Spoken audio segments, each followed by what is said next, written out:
You know, for many of you trying to get ahead in life, it's all about the hard work you put in. For others, it's who you know. But for one young man who's traveled a very long way to Bossier City, it's a lot of both.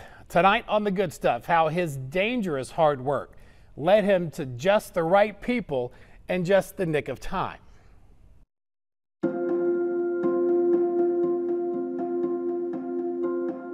I feel very strong when I start jogging in the neighborhood. He doesn't miss a day working out and jogging through his brand new city. Neighborhood, the buildings, the houses are very beautiful. Especially when compared to where he was running just a couple of months ago. One day, my dreams will come true and I will be jogging in the United States. Thousands of Americans and Afghans still pushing to get past Taliban fighters. And who, this 32-year-old named Jay, was once running from. After another explosion near the airport.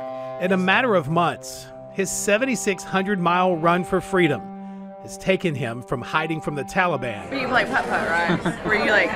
to having Sunday brunch in Shreveport. It's really hard to believe, especially when we're driving over here this morning. I got my interpreter from Afghanistan sitting beside me in my car.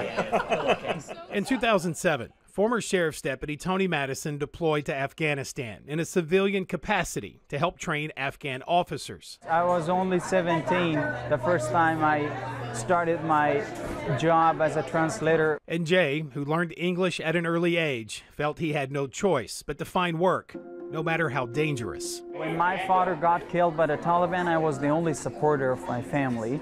I was the eldest son of my family to take care of a big family. I can't even explain what it's like there. It's just so bizarre. Even after his 4 years there, Tony stayed in contact with young Jay, who always feared he'd be met with the same fate as his father for simply helping Americans. I was usually getting phone calls like, if I don't quit my job, I might be killed, since they had killed my dad as well. From his years working as a translator with law enforcement, Jay eventually earned a master's degree and worked for the Minister of the Interior as a diplomat fighting against human trafficking and smuggling in his country. And even with all those credentials, he and others were still hunted by the Taliban. That is the upside-down world that he and his family had lived in for as long as they could remember. Tony says he had worked to get Jay out for years, but when the withdrawal ramped up, he felt it was now or never. The Taliban was in Kandahar marching towards Kabul. I said, we got to get him out. He wrote letters to the President of the United States and to lawmakers begging for help. As everyone will remember, it was very chaotic.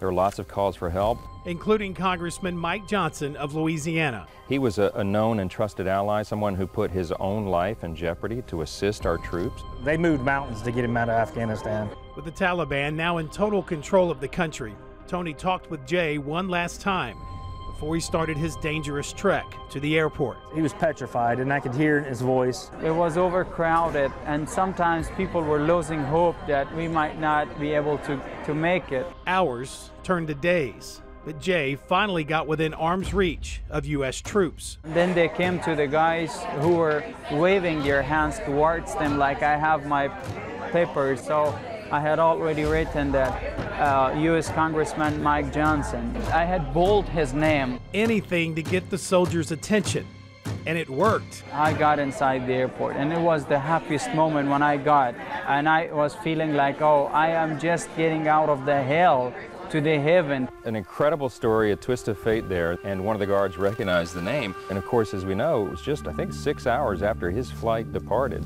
where they had that terrible explosion there. There were at least 2 explosions where thousands of people try to get on a flight out of the country. I'm so happy he's here, he's safe.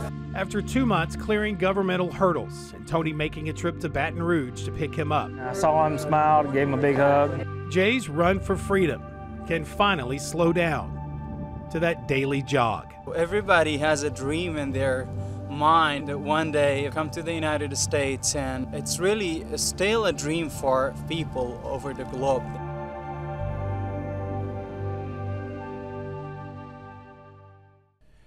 Pretty cool moment here a few days back. Jay, along with Tony, got to meet with Congressman Johnson's team who helped make this possible, and that's Miss Pam right there, who works with them every step of the way, they tell me. Did I mention Jay has a master's degree? He's pretty smart. And he's available for work. You know, he's new to the area. He's looking for a job. He says he's ready to contribute to this wonderful country. And that starts with a job.